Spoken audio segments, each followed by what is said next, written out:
Hello, good morning everyone. Very warm welcome to babycode free. I'm Mani, an IDP certified trainer and a TOEFL to Solve certified trainer. So as you know that we are covering up our listening module. Today is our live session number 7. Candidates who are new to watch this session, please go back and watch all 6 sessions of the listening module, which is there in the babycode app and even on the YouTube, right? We provide you both the languages, the English and the Hindi language, so that it is easier for you to understand. Now let's start our today's session, matching type questions. Now what are matching type questions in the listening module? Matching questions, you will be listening to an audio recording and you have to match a list of items with the questions, right? From the questions to a set of options.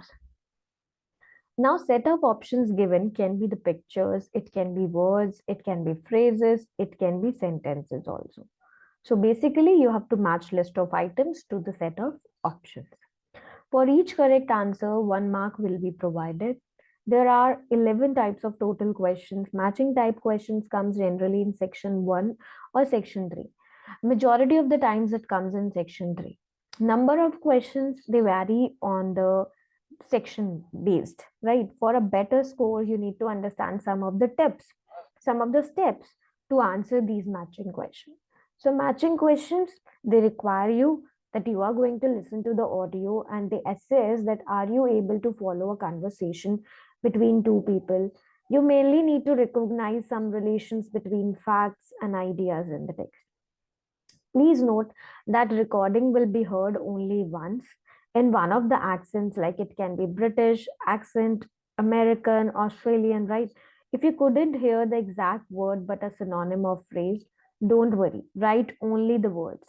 Match the correct answer in the answer book. Okay, now how to answer listening matching questions? Very first is listen to the audio. When you listen to the audio, make sure there are no distractors. Since your audio recording for each section is played only once, you must hear them carefully and you understand its ideas and factual information. You don't have to memorize exact words, but you can recollect synonyms while answering the question. Second step is you have to read the question.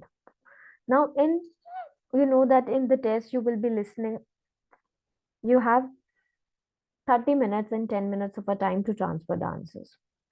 Take your time, quickly read the question. For example, matching information question, you don't need time to read a lot of information. All you have to understand the question's intent, right? Step number 3 is note down the keywords. Since examiner looks for main keywords and detailed information like what is the speaker's opinion and attitude, so you must note down the important keywords. You can find them out by knowing the purpose of the speech. For example, in this type of question, if two people talk about different types of hotel or the guest accommodation, you can listen to the hotel name, address, directions, timings. Timings could be morning, noon, evening, and so on, right? Step number 4 is make use of lexical resources. Lexical resource, you know, it's one of the most important factor here. So update your vocabulary with less common words. When you make use of lexical resources appropriately, without any linking words or connector, you are sure to impress the evaluator. Don't try to use the exact keywords. Okay. Next is make a solid chart. Now information in the matching question types comes in orderly fashion. So make a chart and write down the keywords so that you can avoid sidetracking or any missing information. Whenever you're practicing matching questions, if you have missed the flow, continue from where you have left. Okay. Now let's practice this question. You have to choose the correct letter A, B, C, or D, right? You have to write down in your answer as a letter. Where does Carlos write summing up points on his note? So where does means the place, right? So I'm playing the audio. Listen it carefully. Listening. Taking, or the lecture has even started. What should you do when you walk into the room? Get a good seat, at the front if you can, where you can hear clearly and avoid distractions. Yes, though obviously others will have had the same idea, so it's as well to get there a bit early.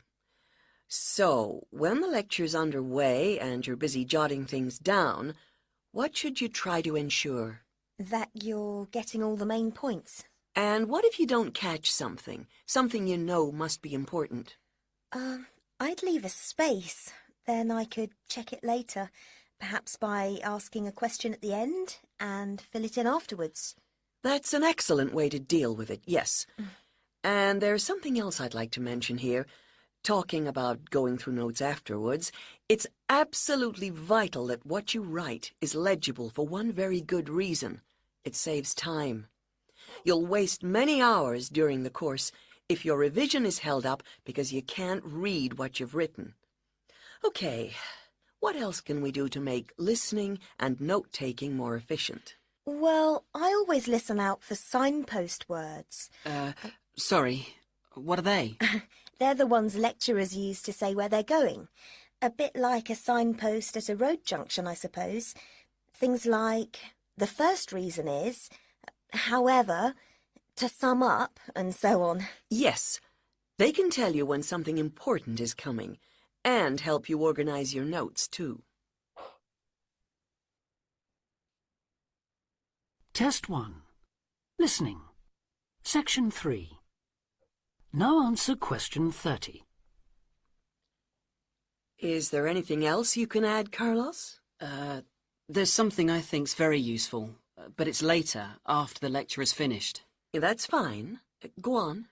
Well, what I do is go through what I've written down, summing up the main points in a few words in the margin, on the left-hand side of the page.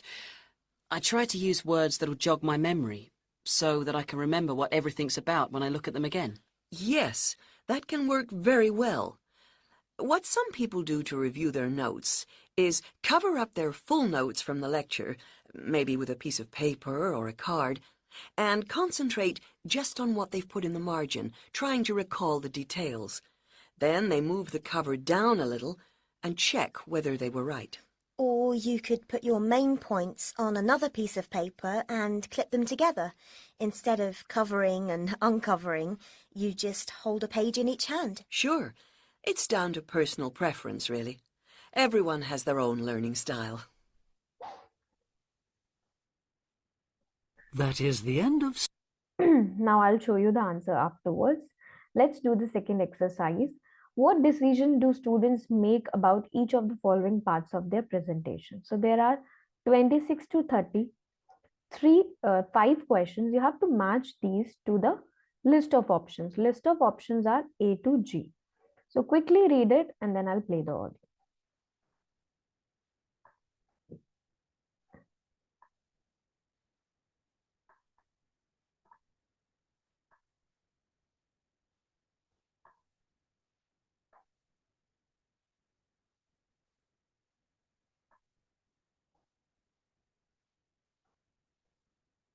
So, I think we've probably got enough for our And answer questions 26 to 30.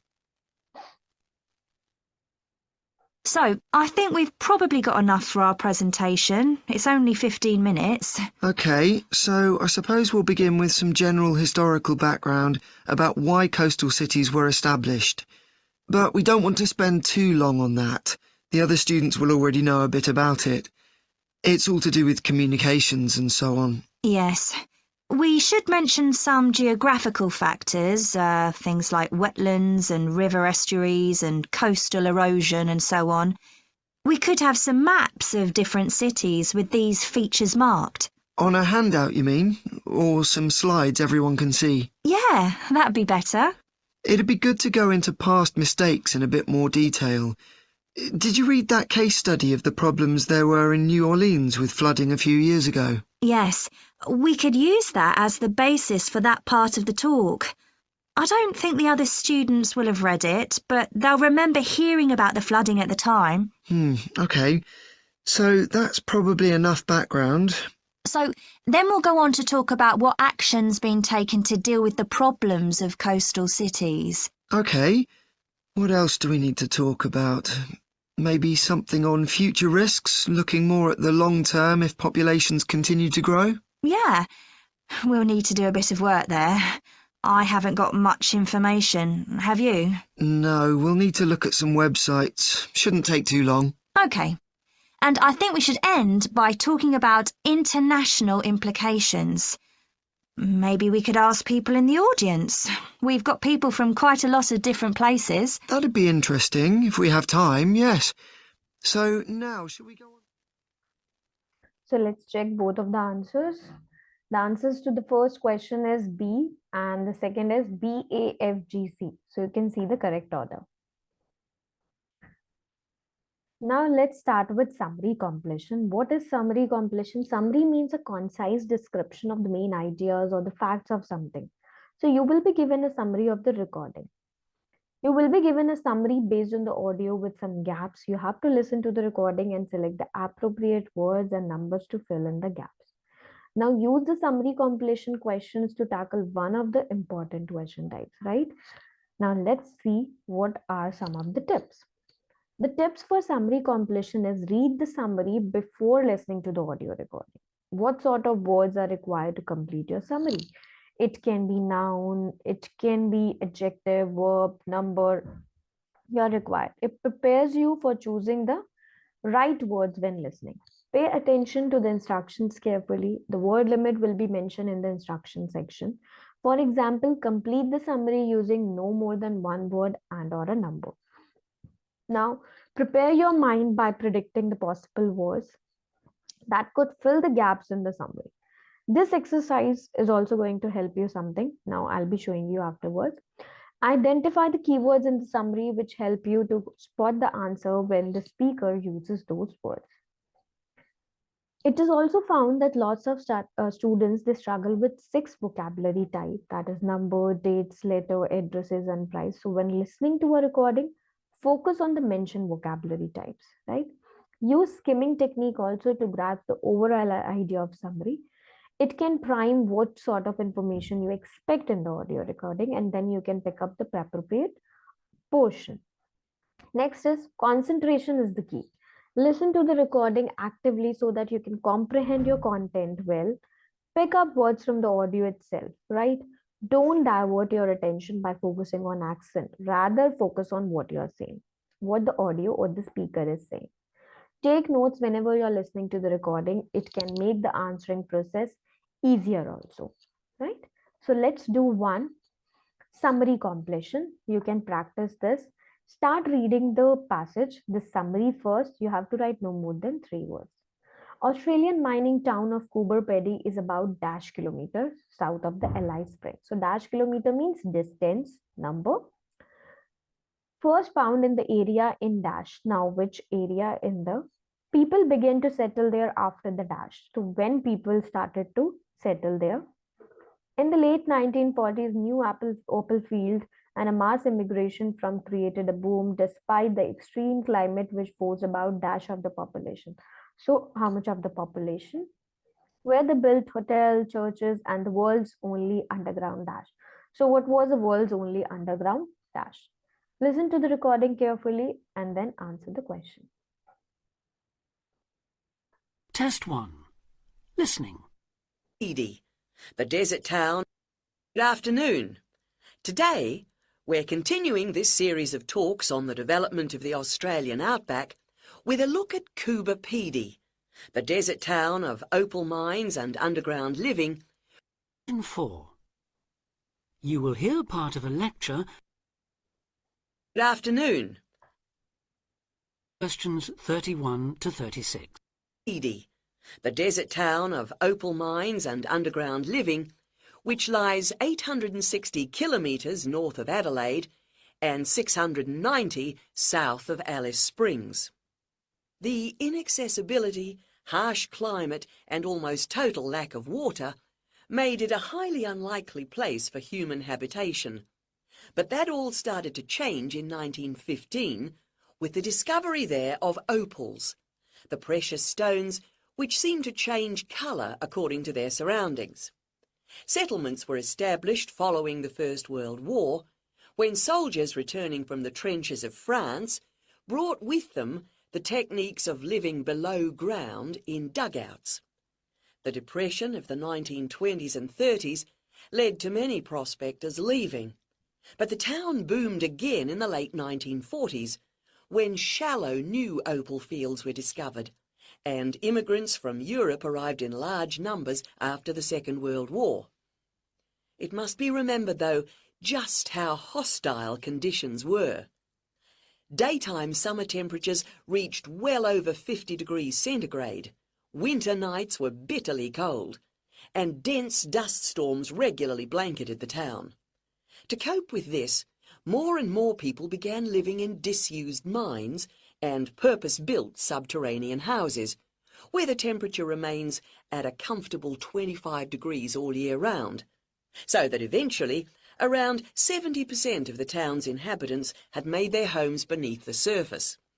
This led to the construction of hotels and even churches below ground, as well as an entire underground shopping centre, the only one in the world. So now you can check your answers with an explanation. First one is 690 kilometers from the south of Alice Springs. Second is 1915. He mentioned clearly that started to change in 1950 after that with the discovery of opals. First World War because it was established following the First World War. Next is Europe. Immigrants from Europe arrive in the large number. Large number means the mass number. 70% of the town's inhabitants had made their homes beneath the surface. And it was an entire underground shopping center. So I hope it is clear now. We have covered all the topics of the listening module. If you believe I have left out any or you want me to cover a specific one, please drop your comments right in the comment section. Practice from the babycode application. They provide you mock tests every day, right? A new mock test has been uploaded every day, so make a use of it. Check out our live session on the YouTube and on the babycode app. You can watch it anytime, free of cost.